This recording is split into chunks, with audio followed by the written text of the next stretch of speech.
Bismillahirrahmanirrahim. Perkenalkan, nama saya Asmaul Husna dengan NIM 230105500006 dari kelas pendidikan kimia B. Di sini saya akan menjadi guru pada metode problem based learning.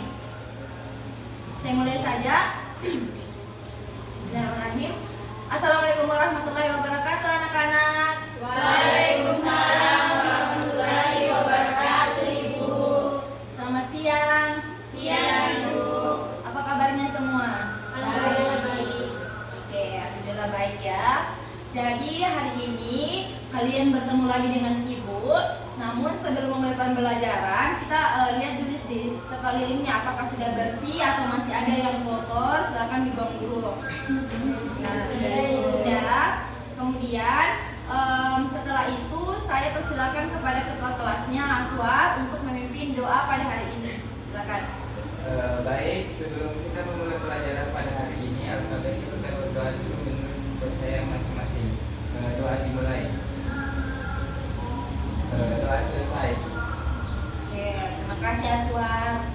Oke, hari ini kita akan belajar tentang hidrolisis garam. Tapi sebelum itu Ibu akan cek kehadirannya dulu ya. Oke, pertama Asti Nur Ayuning Tias. Hadir, Ibu. Gita Wulandari. Hadir, Ibu. Sisilia. Hadir, Ibu. Dewi Sinta. Hadir, Ibu. Marsha Malapardin. Hadir, Ibu.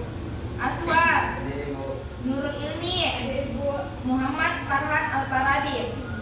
Hadir semua ya. Hadir, Ibu. Oke, terima kasih. Oke, kita langsung saja pada proses pembelajarannya. Jadi hari ini kita belajar materi hidrolisis garam. Ibu dulu mau mengingatkan, minggu lalu kita sudah belajar apa? Ada yang tahu? Lupa? Jadi minggu lalu itu kita sudah belajar tentang asam basa. Oke. Jadi materi minggu lalu itu mengenai tentang asam basa, yang mana materi tersebut berhubungan dengan materi yang akan kita pelajari pada hari ini. Selanjutnya kita akan masuk pada materi hidrolisis garam, di mana minggu lalu kita sudah mempelajari tentang asam basa kan. Nah, di mana kita tahu bahwa asam itu terasa masam, sedangkan basa itu terasa ya pahit. Kemudian tahukah kalian ketika sebuah garam dilarutkan ke dalam air itu akan terasa asin.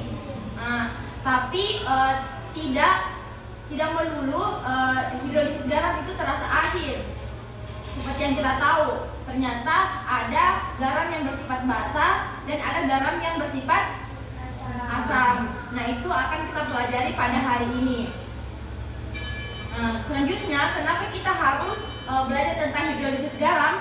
Nah, setiap hari kita kan selalu mendapatkan ada garam, ada sabun cuci, ada apa lagi? Ada pupuk. Nah, itu semua termasuk pada hidrolisis garam. Di mana kenapa kita harus mempelajari tentang hidrolisis garam? Karena semua itu berhubungan dengan kehidupan kita sehari-hari. Oke.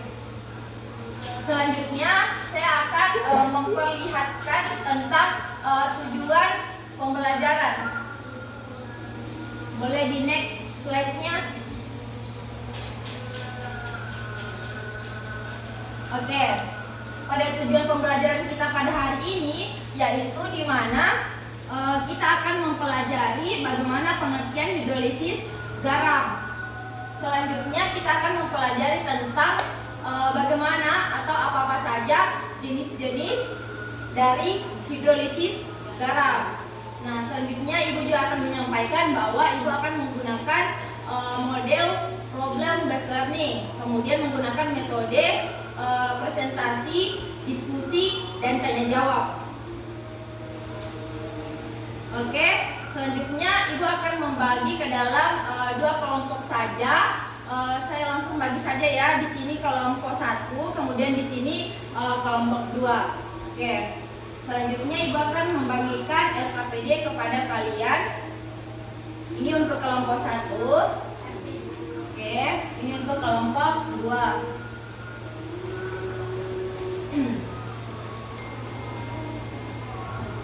Sudah?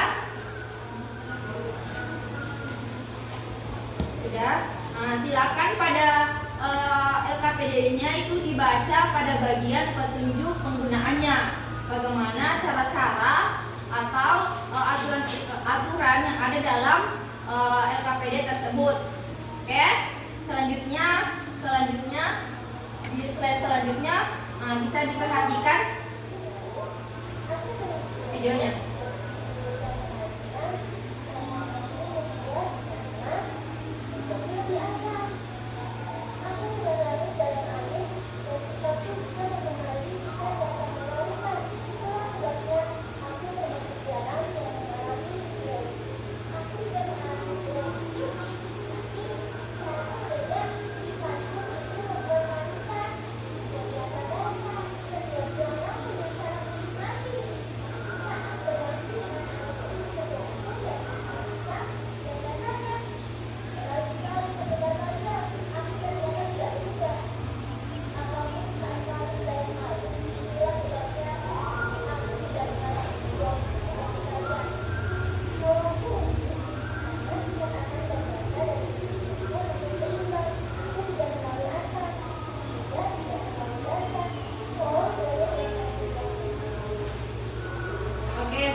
Sudah diamati videonya semua? Oke, baik. Video kan sudah Ibu tampilkan, sudah selesai videonya. Coba kalian diskusikan dengan teman kelompoknya apa yang kalian amati dari percakapan toko garam yang tadi. Ada yang disampaikan dari kelompok 1? Saya Ibu. Ya, silakan. Saya Asti Ibu. Apa yang saya amati itu ternyata dari masing-masing garam itu punya sifat larutan yang berbeda. Ada yang asam, ada yang basa, dan ada juga yang netral. Oke, bagus. Kamu sudah melihat perbedaan antara toko-toko garam tersebut. Saya tanya, apakah semua garam itu bersifat sama ketika dilarutkan dalam air? Ada yang bisa jawab? Saya Ibu. Oke. Saya selama dari sini Ibu. Menurut saya itu sepertinya tidak, karena ada yang bilang pada video tersebut, ada yang bilang dia itu bisa membuat tanah jadi asam. Ada juga yang tidak berubah sama sekali. Oke, hebat. Itu pengamatan yang baik ya. Sekarang ada apa yang membuat kalian penasaran dari video yang tadi? Ada ya? Oke, apa? Dari kenapa bisa berbeda, padahal semuanya sama-sama disebut garam. Oke, pertanyaan yang bagus. Jadi dari pertanyaan-pertanyaan tersebut, Ibu harap pertanyaan tersebut kalian bisa tulis pada bagian LKPD-nya. Oke, buka waktu ya.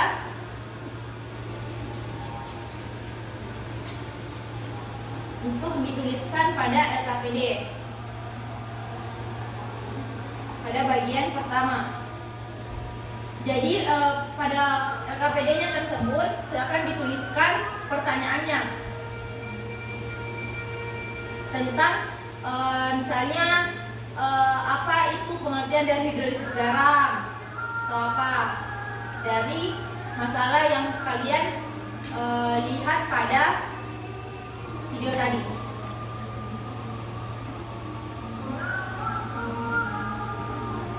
Silakan.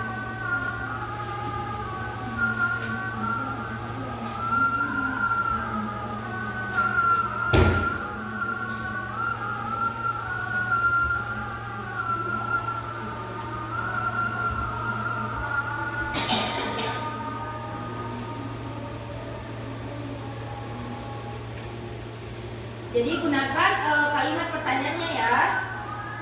Kelompok 2, ada pertanyaan? Ada. Jadi semakin banyak pertanyaan yang ditulis semakin bagus ya.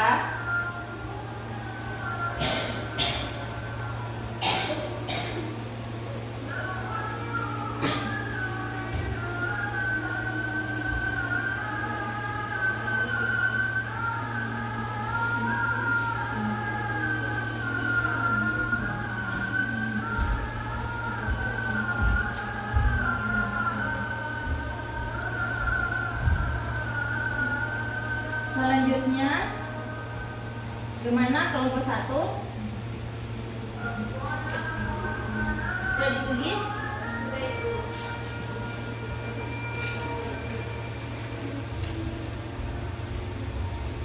Oke, sudah? Sudah Ibu.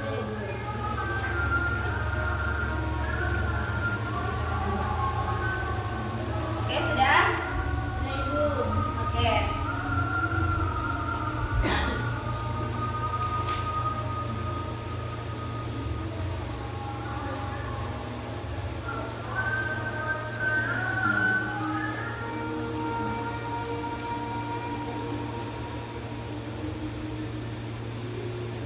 Oke, sekarang setelah kalian menulis beberapa pertanyaan di LKPD, mari kita bahas bersama. Coba masing-masing kelompok membacakan pertanyaan yang telah ditulis.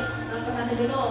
Tapi itu dari kelompok Oke. satu, pertanyaannya itu kenapa ada garam yang bisa membuat air jadi basah, tapi ada juga yang tidak berubah sama sekali. Nah, oke, itu pertanyaannya bagus ya. Kemudian kalian itu sudah mengamati bahwa setiap garam itu punya sifat larutan yang berbeda. Menurut kalian, apakah semua garam itu akan bersifat sama ketika dilarutkan dalam air? Oke. Mungkin tidak itu karena di video tadi ada garam yang katanya membuat tanah jadi asam, tapi ada juga yang tidak berubah. Begitu. Oke, bagus. Pertanyaan kalian itu sudah mengarah ke hal yang ingin kita pelajari pada hari ini. Jadi supaya lebih fokus, coba pertanyaannya itu lebih kepada ilmiah. Seperti apa sih pengertian dari hidrolisis garam? Gitu. Baik, gitu ya. Oke. Sekarang kelompok 2, silakan baca pertanyaannya kalian. Dari pertanyaan yang kami tuliskan itu Bu, apa semua garam bisa bereaksi dengan air dan kenapa sifatnya itu berbeda-beda Bu? Oke, itu juga pertanyaan yang bagus ya. Kalian sudah menyadari bahwa garam itu ada yang bersifat asam, ada yang bersifat basa, dan ada yang bersifat netral. Ya, tapi coba diubah pertanyaannya lebih ke apa sih jenis-jenis hidrolisis garam itu ya. Oke, luar biasa ya. Sekarang pertanyaan kalian sudah lengkap dan mengarah pada tujuan pembelajaran kita pada hari ini. Selanjutnya, dari pertanyaan-pertanyaan tersebut, Ibu memberikan kepada kalian untuk mencari pertanyaan-pertanyaan dari rumusan masalah yang sudah dicari pada bahan ajar, video pembelajaran, dan juga buku pegangan yang bisa di-scan barcode pada LKPD-nya. Silakan.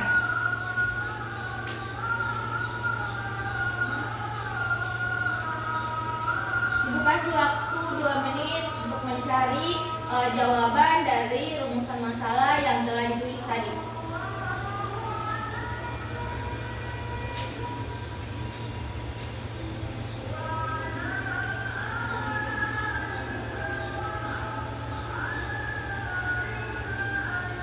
Sudah Ibu. Sudah? Sudah.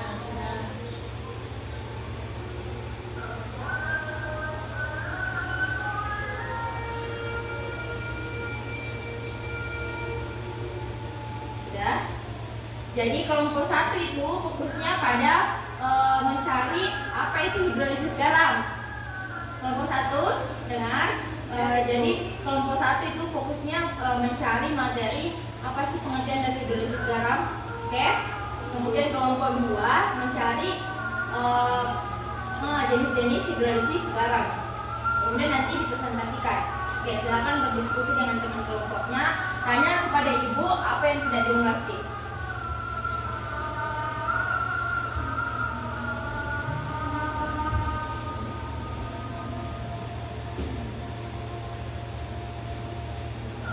Tanyakan ya kalau ada yang tidak dimengerti.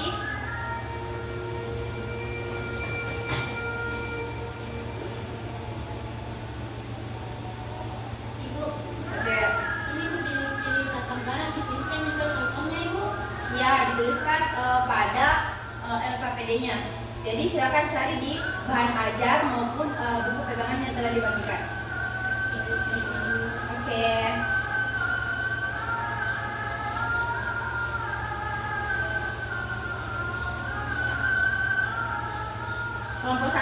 ditanyakan? Tidak ada? Oke. Waktunya sisa 1 menit lagi untuk mencari materi-materi kemudian dipresentasikan ya. Jadi nanti masing-masing kelompok mempresentasikan apa masalah yang telah dicari solusinya dari setiap kelompok. Dari kelompok pertama tadi akan mempresentasikan mengenai tentang pengertian hidrolisis garam. Jadi kelompok 2 menyimak materi yang dipresentasikan oleh kelompok 1. Begitupun sebaliknya. Oke? Baik Ibu. Oke.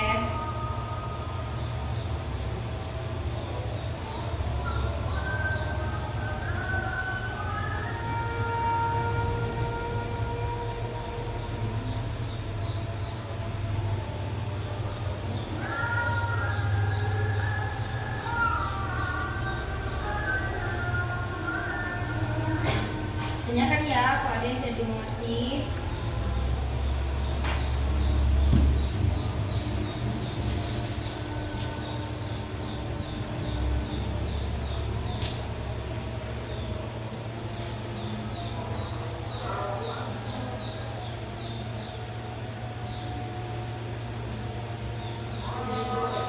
Sudah? Oke.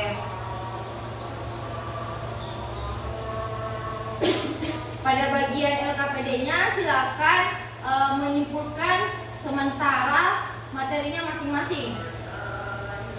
Sudah? Oke. Untuk kelompok 1, saya persilakan untuk memaparkan materi tentang pengertian hidrolisis garam. Silakan perwakilan kelompok. Baik, perkenalkan dari saya dari kelompok 1 atas nama Gita Ladar dan Astri Nuraini Tias. Oke. Dan adapun yang saya dapatkan dari pengertian hidrolisis itu di mana dari kata hidro itu dan lisis artinya hidro itu artinya air, sedangkan lisis itu artinya penguraian. Jadi hidrolisis adalah reaksi penguraian dalam air, garam dalam air yang membentuk yang positif dan negatif. Di mana ion tersebut ini akan bereaksi dengan air membentuk asam dan basa asalnya. Kemudian reaksi hidrolisis ini berlawanan dengan reaksi penggaraman atau reaksi penetralan. Reaksi penggaraman yaitu reaksi antara asam dengan basa yang membentuk garam. Kemudian garam yang dihasilkan tidak selalu bersifat netral, tetapi tergantung kekuatan asam dan basa pembentuk garam tersebut. Kemudian hidrolisis garam ini merupakan kebalikan dari reaksi penggaraman atau disebut neutralisasi. Kemudian reaksi penggaraman ini terjadi ketika asam bereaksi dengan basa menghasilkan garam dan air. Seperti asam tambah garam menghasilkan garam dan menghasilkan garam tambah H2O atau air. Namun tidak semuanya garam itu terbentuk bersifat netral. Ada juga bergantung pada kekuatan asam basa. Pembentuknya ion-ion berasal dari garam didapatkan beraksi kembali dengan air sehingga terbentuk asam atau basa lemah. Oke, itu saja materi dari kelompok 1 mengenai tentang pengertian hidrolisis garam. Saya berikan kesempatan untuk kelompok 2 bertanya tentang pengertian hidrolisis garam yang telah dipaparkan oleh kelompok 1. Silakan. Oke, saya persilakan kepada Cecilia untuk bertanya. Nah, perkenalkan nama saya Cecilia dari periode dari kelompok 2. Nah, pertanyaan saya untuk kelompok 1, mengapa garam mengalami hidrolisis? Oke, pertanyaan dari kelompok 2 itu untuk kelompok 1, mengapa garam mengalami hidrolisis? Saya berikan kesempatan untuk kelompok 1 untuk menjawab. Asti Nuraini Tias. Bagaimana Asti Nuraini Tias bisa menjawab pertanyaan dari kelompok 1 tadi? Oke, saya berikan kesempatan waktu 1 menit untuk mencari jawaban dari kelompok 2.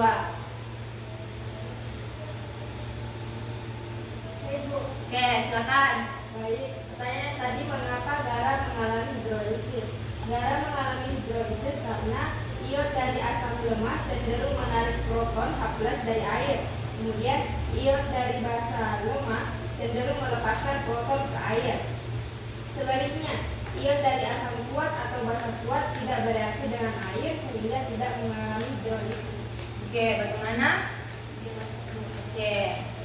Oke, itu tadi pertanyaan dari kelompok 2 sudah dijawab oleh kelompok 1. Sekarang giliran kelompok 2 untuk memaparkan materinya mengenai tentang jenis-jenis hidrolisis garam. Saya persilakan. Baik, perkenalkan, nama saya Nasional Fardit. Di sini saya akan mempresentasikan mengenai apa-apa saja sih jenis-jenis dari hidrolisis garam. Ada empat jenis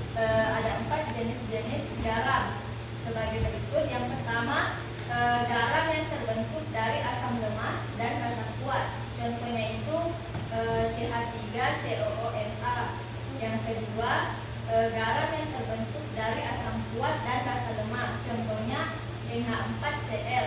Yang ketiga, garam yang terbentuk dari asam lemah dan basa lemah. Contohnya NH4Cn. Dan yang terakhir, garam yang terbentuk dari asam kuat dan basa kuat. Contohnya NaCl. Oke, itu tadi presentasi mengenai tentang macam-macam jenis dari hidrolisis garam. Saya persilakan kelompok 1 untuk memberikan pertanyaan pada kelompok 2. Oke, silakan kita dari. Baik, terima kasih atas kesempatannya. Adapun tadi yang sudah dipresentasikan kepada kelompok 2 dan ada yang mau saya tanyakan terkait jenis-jenis garam. Bisa diberikan satu contoh garam lain untuk masing-masing jenis hidrolisis beserta nama senyawanya dan sifat lautannya. Mungkin bisa di pertanyaan saya untuk kelompok 3. 2.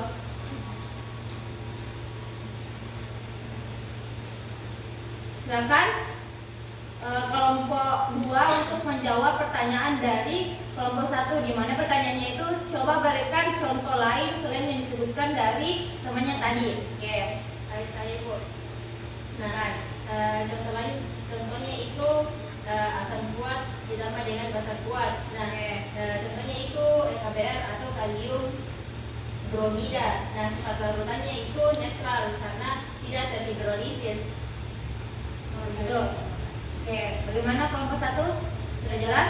Sudah jelas? Oke, baik.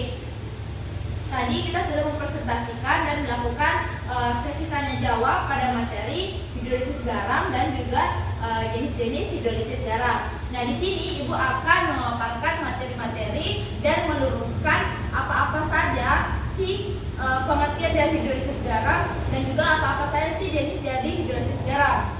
Selanjutnya bisa slide-nya digeser.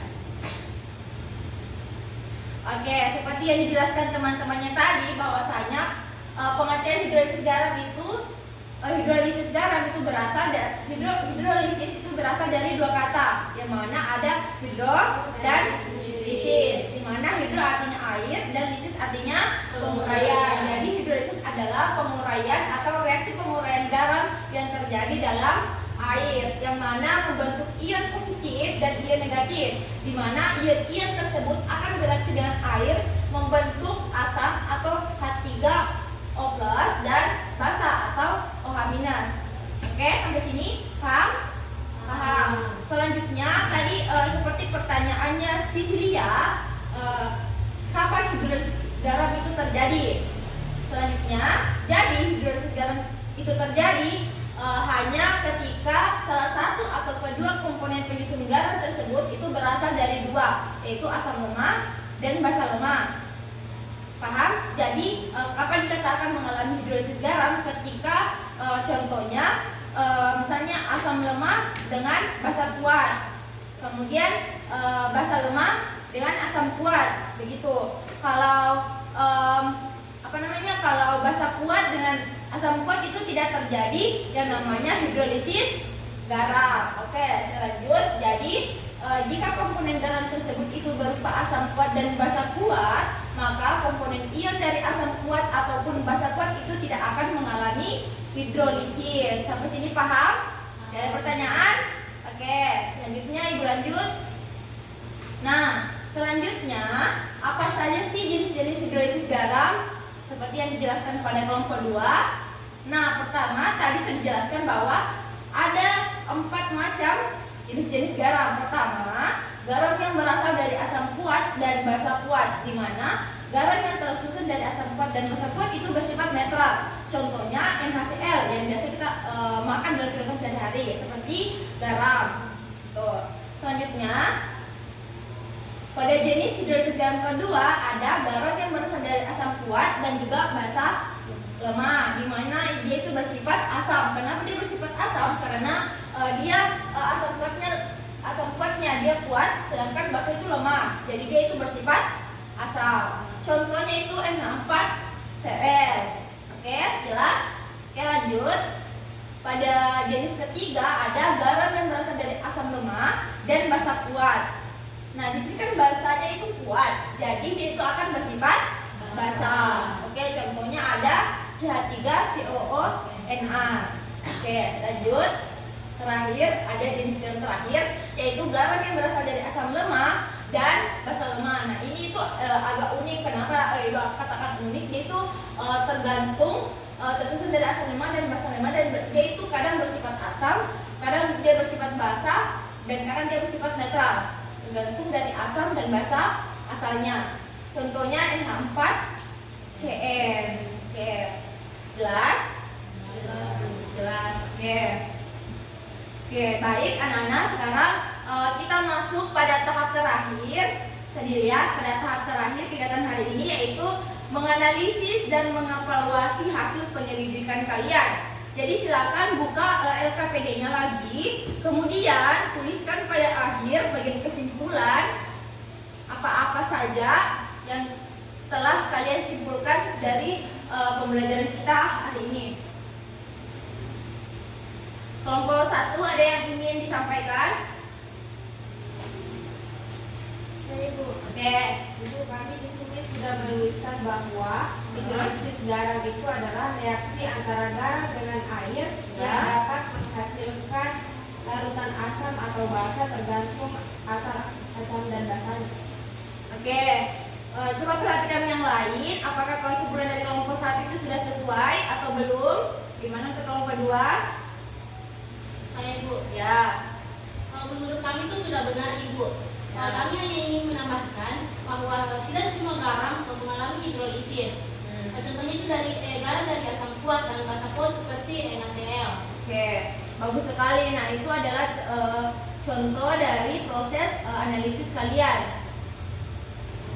Kalian tidak hanya menyetujui, tetapi juga memberikan penguatan dari masing-masing pendapat temannya. Coba kalian lihat, apakah hasil kalian semua sudah menjawab dari rumusan masalah awal? Sudah? Sudah terjawab? Sudah, oke. Nah, tepat. Sekarang kita akan mengevaluasi mengenai tentang materi-materi kita pada hari ini. Nah, masing-masing siswa silakan men-scan barcode di atas untuk menjawab materi pada hari ini, yaitu puisi, di mana terdapat soal-soal untuk menjawab materi tentang hidrolisis garam, untuk mengukur kemampuan kalian sampai di mana. Jadi ini adalah langkah terakhir dalam pentolangan hidrolisis garam kita pada hari ini. Saya kasih waktu 5 menit untuk menjawab asesmen sumatif yang Ibu berikan. Silakan jawab pertanyaannya dengan tepat. Sudah?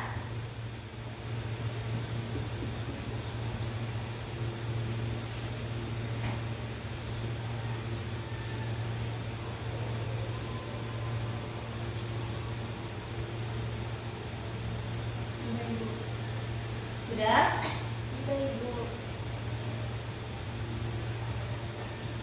Oke, kalau sudah, silakan LKPD-nya dikumpul terlebih dahulu. Nomor 1. Oke. Nomor 2. Oke.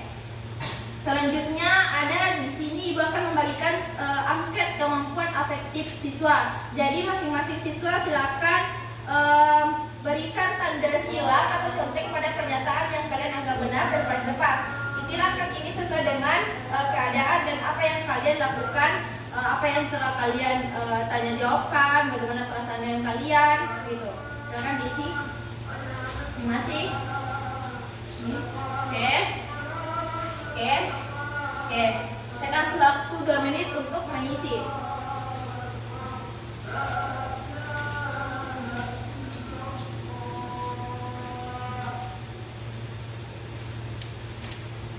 Sudah Ibu. Sudah Bu. Sudah? Ada. Bisa dikumpul lagi kembali. Oke. Ada yang bisa satu orang untuk menyimpulkan materi pada hari ini? Oke, silakan kita ulang dari.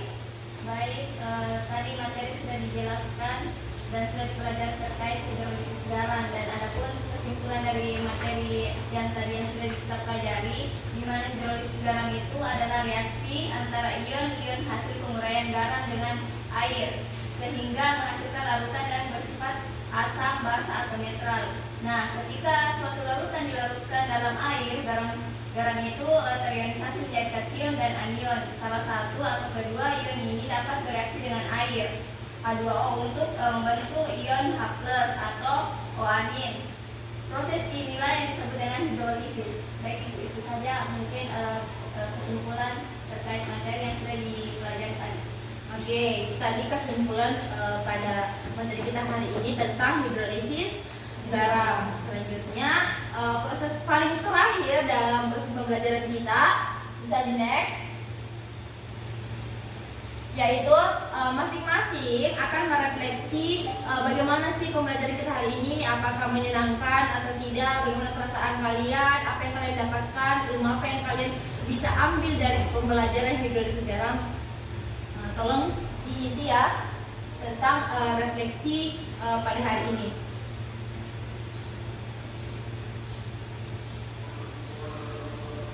Sudah? Sudah diisi? Sudah, Ibu. Oke, cukup pada materi hari ini. Ibu cukupkan. Kalian harus belajar mengenai tentang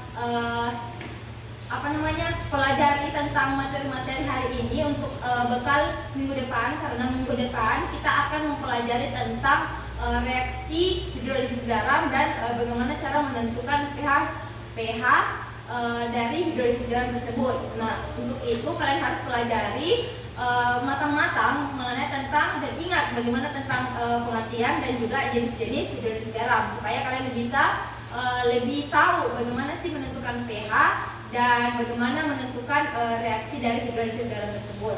Oke, saya cukupkan pada materi hari ini. Mohon maaf apabila ada salah kata dari Ibu. Saya persilakan untuk kakak kelasnya memimpin doa sebelum kita pulang. Baik, sebelum kita mengakhiri pelajaran pada hari ini, alangkah baiknya kita berdoa dulu. Doa dimulai. Doa selesai. Oke, baik. Kita cukupkan pada hari ini. Semua belajar yang baik-baik ya. Oke, sampai bertemu di minggu depan. Saya akhiri. Wassalamualaikum warahmatullahi wabarakatuh, anak-anak.